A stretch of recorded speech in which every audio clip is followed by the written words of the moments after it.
एक गांव में एक पुराना बगीचा था जिसे लोग भूतिया बगीचा कहते थे। यह बगीचा सुनसान था और वहाँ कोई भी जाने से डरता था। गांव के बच्चे इस बगीचे की कहानियों से डरते थे, लेकिन उनमें से चार दोस्त अर्जुन, मीरा, संजय और राधा बहुत बहादुर थे। एक दिन अर्जुन ने दोस्तों से कहा, क्यों ना आज रात हम इस बगीचे में जाकर सच का पता लगाएं। सबने सहमति जताई और रात होने का इंतजार करने लगे। जब गांव सो गया, चारों दोस्त बगीचे की ओर चल पड़े। बगीचे के पास पहुंचते ही एक ठंडी हवा चलने लगी और पेड़ की शाखाएं ऐसे हिल रही थी जैसे किसी ने उन्हें हिलाया हो। बच्चों ने हिम्मत जुटाई और बगीचे के अंदर चले गए। बगीचे में घना अंधेरा था और हर कदम के साथ उनके दिल की धड़कन तेज हो रही थी। चलते चलते वे एक पुराने जर्जर फुहारे के पास पहुंचे।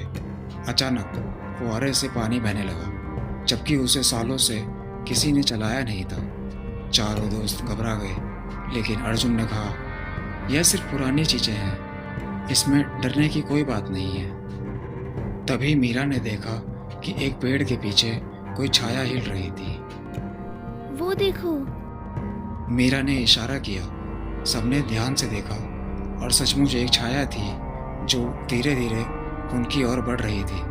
छाया करीब आती गई और अब बच्चों को समझ नहीं आ रहा था कि क्या करें। अचानक एक तेज चीख गूंजी और वो छाया उनके सामने आ गई। यह एक बुजुर्ग आदमी था जिसने सफ़ेद कपड़े पहने हुए थे। उसकी आंखें चमक रही थी।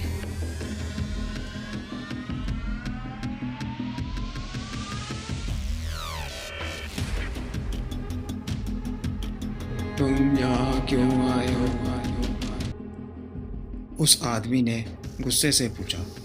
चारों बच्चे डर के मारे कांप रहे थे, लेकिन राधा ने साहस दिखाते हुए कहा, हम बस ये जानने आए थे कि इस बगीचे में ऐसा क्या है। बुजुर्ग आदमी हंसने लगा। डरो मत बच्चों, मैं इस बगीचे का रखवाला हूँ। सालों पहले एक राजा ने इस बगीचे को बनवाया था और मैं उनकी आत्मा के रूप में यहाँ इसकी रक्षा करता हूँ। मैं चाहता हूँ कि ये बगीचा हमेशा हरा भरा रहे। बच्चों ने राहत की सांस ली और बुजुर्ग आदमी से वादा किया कि वे बगीचे का ख्याल रखेंगे। उस रात के बाद बच्चों ने गांव वालों को सच्चाई बताई और सबने मिलकर बगीचे को साफ सुथरा बनाया। अब वह बगीचा भूतिया नहीं रहा, बल्कि गांव का सबसे खूबसूरत जगह बन गया।